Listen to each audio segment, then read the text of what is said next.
King Canute by Victor Hugo. Un jour, Canute mourit. King Canute died, and coffined he was laid.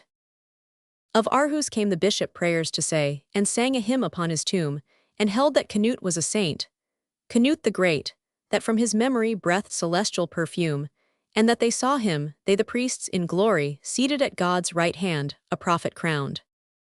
1.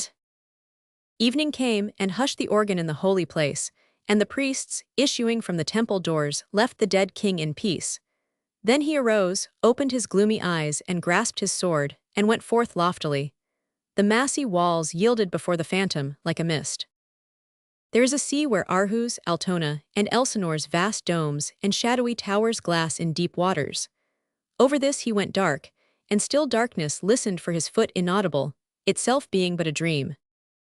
Straight to Mount Savo went he, gnawed by time, and thus, O mountain buffeted of storms, give me of thy huge mantle of deep snow to frame a winding sheet. The mountain knew him, nor dared refuse, and with his sword Canute cut from his flank white snow, enough to make the garment he desired, and then he cried, Old mountain, death is dumb, but tell me thou the way to God.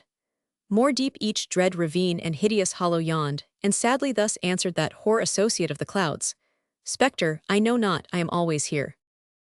Canute departed, and with head erect, all white and ghastly in his robe of snow, went forth into great silence and great night by Iceland and Norway. After him gloom swallowed up the universe.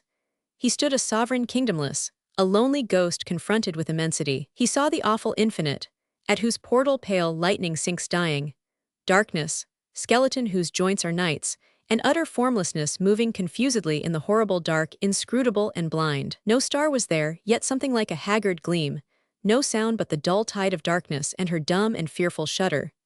"'Tis the tomb," he said, "God is beyond." 3 steps he took, then cried. 'Twas deathly as the grave, and not a voice responded, nor came any breath to sway the snowy mantle, with unsullied white emboldening the spectral wanderer. Sudden he marked how, like a gloomy star, a spot grew broad upon his livid robe. Slowly it widened, raying darkness forth, and Canute proved it with his spectral hands it was a drop of blood. Rgarnett.